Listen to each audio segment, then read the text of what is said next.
Welcome to the Tell You Later Show, conveniently located at the intersection of historical and hysterical. Sincere thanks to all those who support us on Patreon. See the full list at the end of the show. And there's always room for more.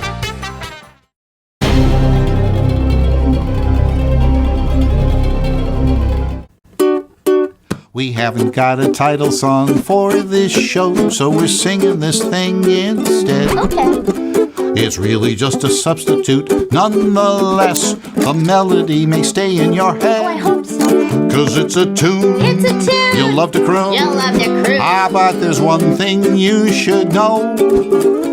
We have to confess we do not possess a title song for this show. Ain't it peculiar? Believe it or not, we haven't got a title song for this show. Oops. All right, so Lindsay put me off again. Welcome to the third part of our interview with Lindsay Yazzolino, Tactile Cognitive Neuroscience Specialist. Right now she's in Texas. She's gonna, we didn't find out why she's in Texas. But thanks to all the patrons out there who support the show, I am finding this interview extremely fascinating because it's just stuff that we don't usually get to talk about. So I feel like this episode, Lindsay, this whole interview with you is sort of like on par with Radiolab, frankly. I think we're giving them a run for their money. What do you think? I would be honored if that, I am honored to be here, and I definitely would be honored to be on par with Radiolab because, like... We're going to hashtag Radiolab on this. We're going to hashtag them, so they're going to have to listen. And who knows, they might interview you because... All right. We're now to the Astro Access part. When Radiolab has actually done an episode on Astro Access as well. Oh, they did? Now with her. Well, they didn't. Well, maybe they'll want the others. But yeah, not with you? Did they do it with you? No, it was last year. It was during the first flight they did it. But okay, now so this is fascinating to me because I don't know nothing about it. So, So what's Astro Access and how did you get involved with it? Yeah, okay. So Astro Access is an organization that is all about making space flight more inclusive of people with different disabilities and figuring out ways of making sure that space flight design incorporates accessibility. So that's a whole different kind of public transportation, isn't it? Exactly. That gets a bell ring. Transported into the atmosphere, which is pretty fascinating. So So what happened? How did you get involved? So here's what happened. So I went to a science accessibility conference a few years ago called Sci Access. As one does. Where was that? In the U.S.? Was that in the U.S.? It was in Ohio at the Ohio State University in Columbus. Right. And it was all about science accessibility, hence the name. And there were a bunch of people that were interested in STEM fields and science fields from different perspectives, including blindness and having other cognitive disabilities, and how figuring out how science can be more inclusive so that scientists exempt it, so that scientists aren't prevented from doing their work just because they have a disability. So I went to that conference, and it turns out the people organizing that also were beginning to organize Astro Access and Astro Access. So how long ago was that? The ways that we were figuring out how to make space travel more inclusive is to organize a series of flights, not into space yet, but they're called zero gravity parabolic flights. So like simulated flight. How long ago was this when it was formed? A couple of years ago? So a couple of years. I don't remember exactly when they were first formed, but it's kind of new. Flight, so I flew this past December, and that was the second year that they'd flown. Wow. So parabolic? Parabolic. So, okay, high school math. I don't know if you had to learn about parabolas. Lindsay, don't. But it essentially looks like a U. Yes. And so when you're on this flight, you start off at the top of the U, you go down, and then you go when you're entering that downward motion, you begin to lose the sensation of gravity. So it essentially cancels out the effects of gravity. When you go down, not up. Yeah, because it's kind of like if you're in an elevator. You know, if you think about going up in an elevator and you feel the floor kind of pushing against you. Okay. Versus when you go down in an elevator and you kind of lose the floor. Not totally, but... Right. Okay. So as you're going down, you lose the sensation of gravity. And that lasts about 15, 20 seconds. And then you go back up. And when you go back up, they had us lie on the floor because you actually gain gravity. You 1.8 times the gravity there. So because you have more surface. Yeah, it's just the physics of it. As you go up, you're getting kind of pushed down more toward the floor. I think they have this at Magic Mountain, don't they, Lindsay? Don't they have this like at Magic Mountain? It's different because you're buckled in and you kind of have like rides where you fall and you're like, oh my goodness, like I'm falling. Right. But it's different because you don't actually feel like you're falling. You literally just feel weightless. And so we would. Do they put sensors on you when you do it? So do they read anything on you? No, but we did do different experiments. So the way it works is there were 14 of us, or 16 of us, but there were 2 that went on a different flight. So there were 16 of us with different disabilities that got accepted. So we had to apply to get on this flight. And a lot of us, there were scientists and artists and designers and just a whole bunch of people with different interesting life stories that were on this flight and had different expertise and perspectives, partly because of their disability and also just because of their background, their life. And so we all get on this flight, and if you can imagine this airplane, you have the back part of it has seats in it, but then the front of it, in the middle and the front, is just this big, open, padded tube. And everybody is just... They start off lying down, and then when we lose gravity, everybody would just float around and... Oh, you really do lose gravity and float. You do. So it's not a regular airplane, It's a regular airplane, but it's flying in a very different way. Where is this magic airplane? Well, we took the magic airplane out of Houston. Okay. So, but the magic airplane, given that it's an airplane, can go many places. So the year before they flew out of, I believe, Long Beach. And I believe it was the same airplane. So it really does take off, or is it like a simulated ride like at Disneyland? Oh no, it takes off.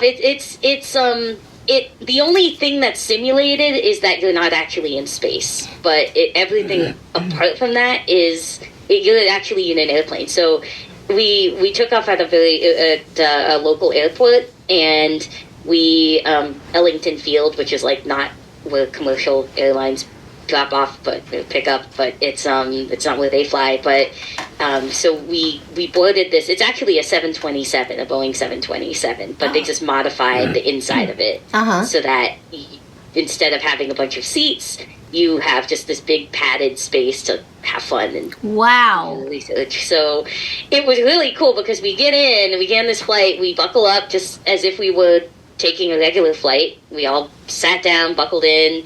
Did they ask you if they briefing, and it kind of feels like you're on a regular plane until you reach cruising altitude and get into airspace, and then they told us to take our places because we planned, like, we'd done a whole bunch of prep work before we flew to get all of our experiments ready. So part of this was, it's cool to go on this zero gravity flight, but we were also doing science to help figure out how people with different disabilities function in zero gravity, and how we can improve that, how we can design these, spacecraft and space stations to be more accessible. So I got to do an experiment with some of the other blind people where we developed these tactile symbols on the wall.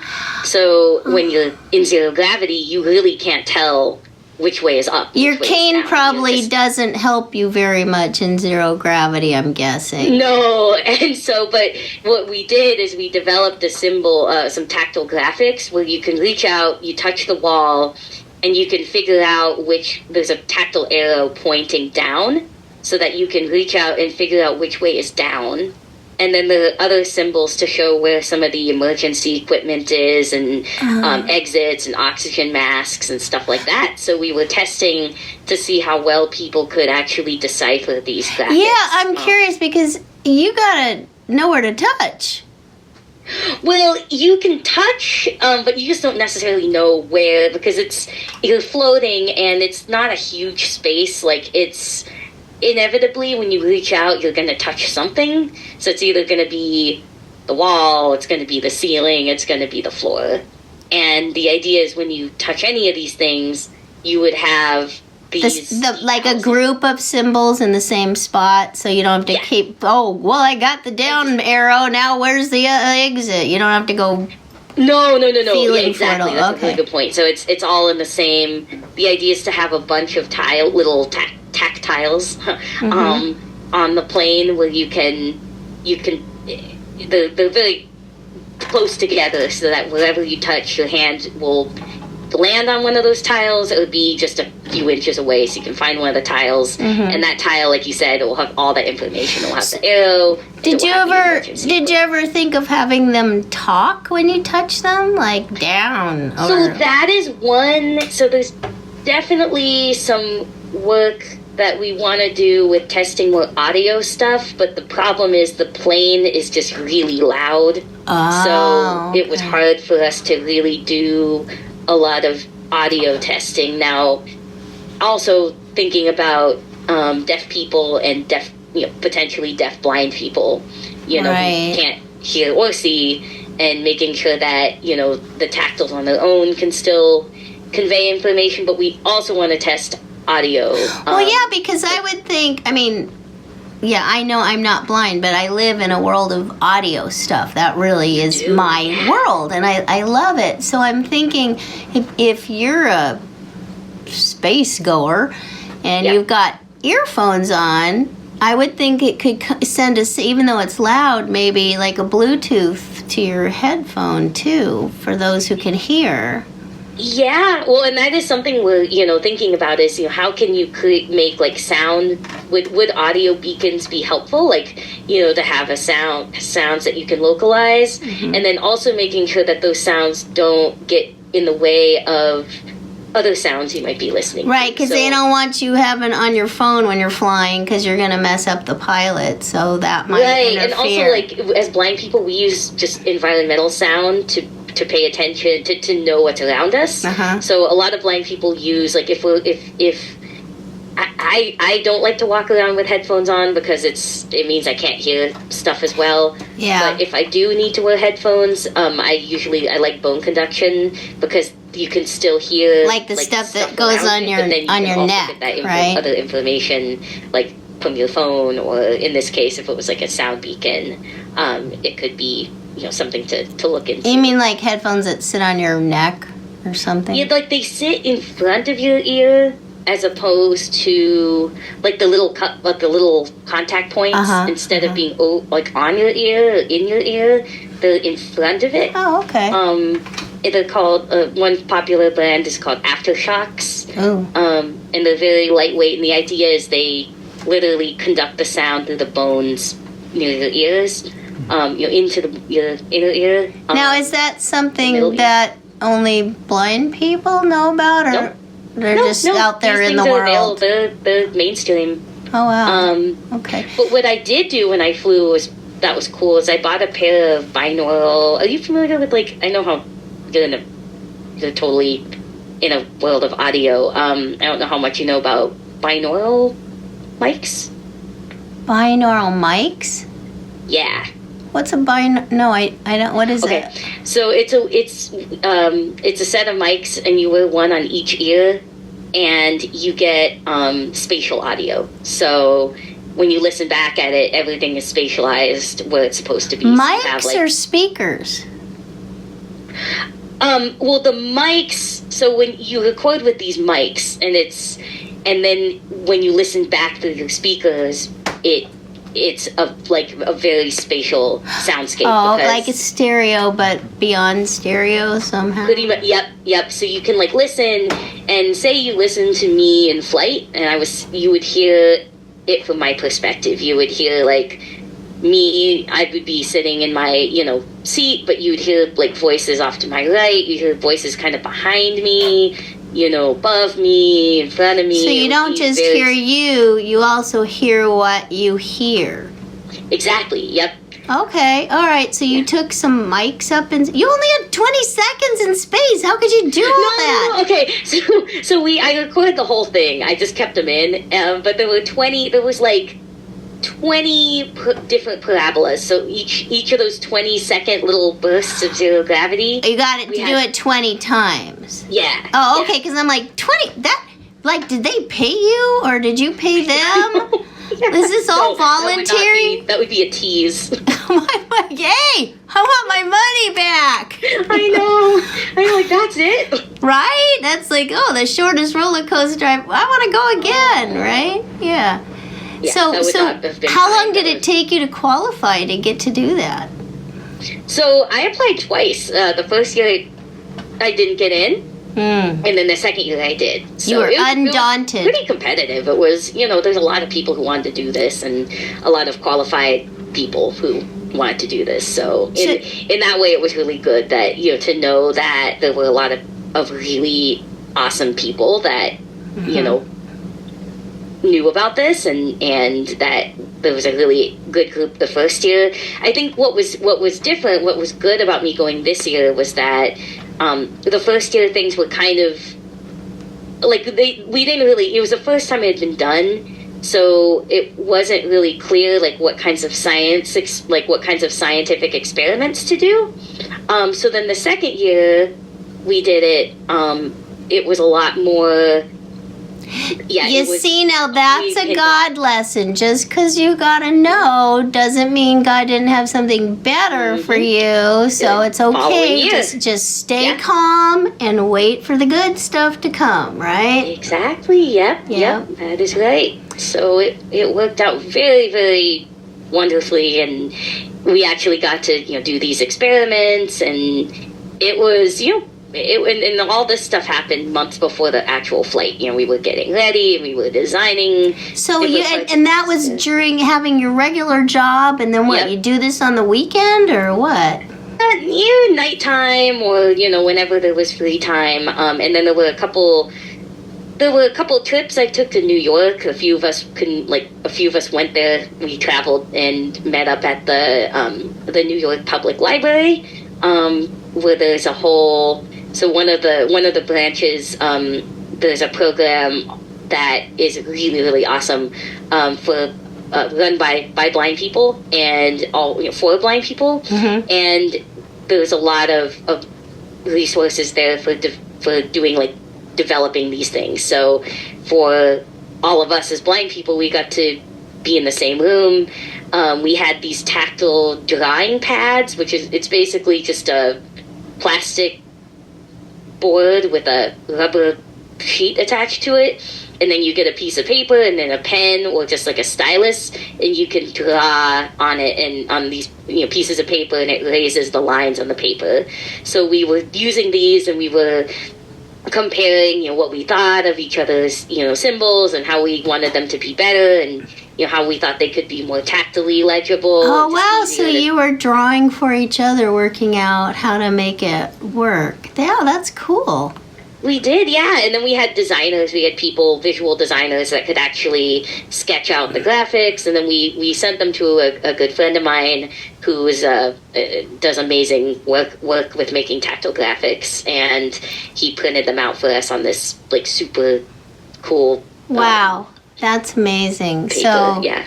there's so much going on in the world. I mean, there's a lot of negative stuff we could totally focus on, but there's some really cool stuff going on. I know. I totally feel you on all of that. Well, and, I guess the other thing I think of is, you like to travel. I do. And we were talking about sign language. Sign language isn't the same in every country either, but I think this kind of stuff, especially now that the world's so digital, it needs to be more universal so that everybody understands it. I mean, who's in charge of the universal communication code? Yeah. Anybody? Yeah, like a lot of things need to be more universal. I can't speak for sign language just because I'm not a speaker of it, and I do think there's like a lot of, I'm not sure what the right answer is to that, because like I feel like we have to think about it too with spoken language. Like we have different spoken languages throughout the world, so it makes sense to me that there would be different sign languages around the world too. Right, but if you're doing like these tactile things, you want them to be understood by everybody, right? Yeah, you do, and that's that has been a challenge where there's been a lot of there's different people developing tactile graphics and tactile symbols, but it's not always consistent. There's a lot of like different systems people are developing, so it is a challenge, and there's definitely a great need to make these things more consistent. Like, do you think there's a job at the United Nations for somebody to do this kind of stuff? I mean, I don't know.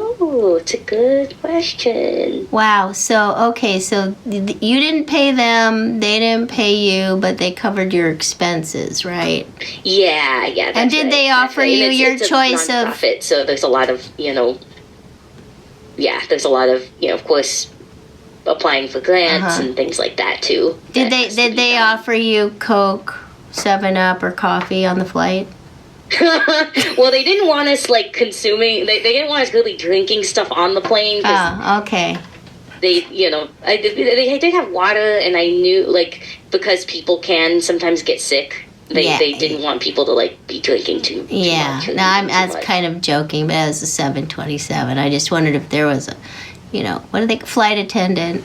It was a flight. Okay, so this is funny. So that we actually had a flight attendant. I mean, it's a bit of a different role than a flight attendant on a commercial plane would have. Right.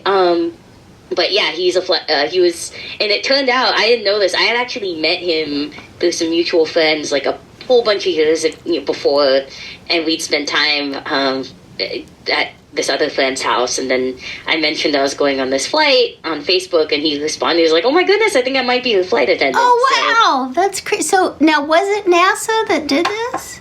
It was not. It wasn't. So it's a company called Zero G. They're the ones who actually run the flights. So they get hired. We hired them for this flight, but then they also get hired by other commercial entities, like or just like private, entities, like Elon probably uses them, or Bezos to figure stuff with out. A lot of money who want to go on this flight, but they also it's a combination of people going on these flights for a joyride, for fun, or people who are doing it for like space flight research. Oh, that's amazing! So you could rent it out for parties. You could. Very expensive. Very, very expensive. If you wanted to. But yes. That's amazing. And they just travel around, because you said they were in Long Beach, and then they were also in Texas. Okay. So what are you doing in Texas? Well, I've been spending a lot of time here. I started coming here last year, early last year, so it's been a little over a year. So I have some very close friends here. It was funny that I'm in Houston, and this is actually where the flight took off. My boyfriend lives here, so I've been spending a lot of time, with him and with our other friends and with his family. And also, I like it here. I didn't really know that I would want to live here. But is it freezing right now? Did you lose your power?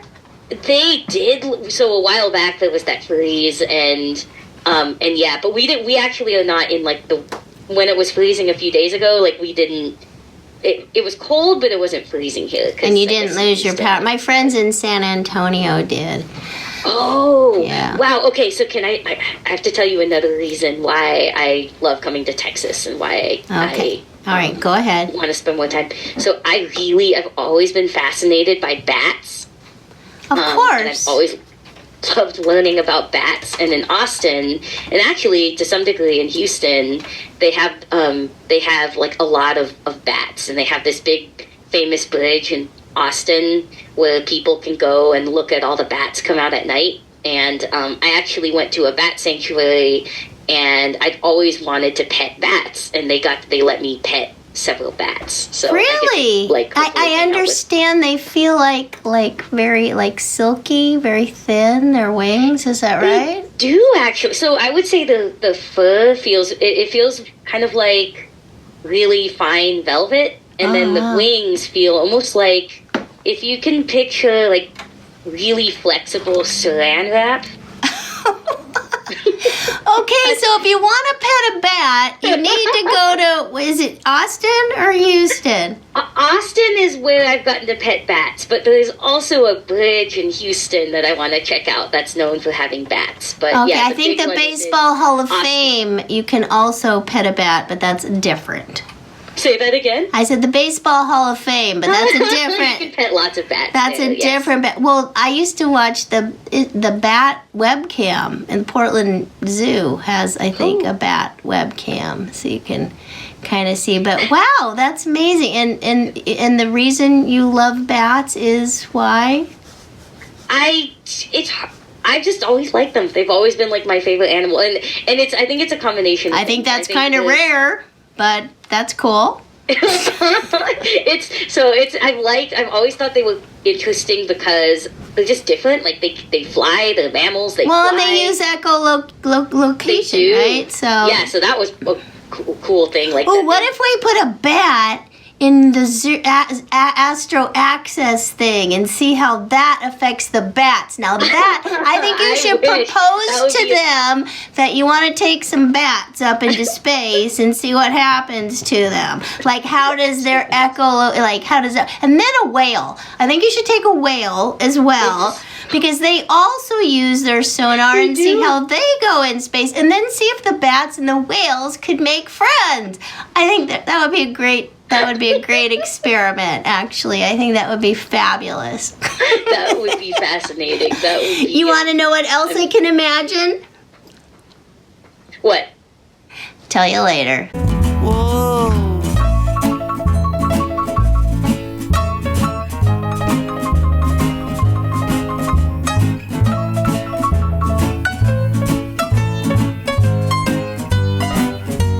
Tell You Later is a Patreon-driven entertainment show.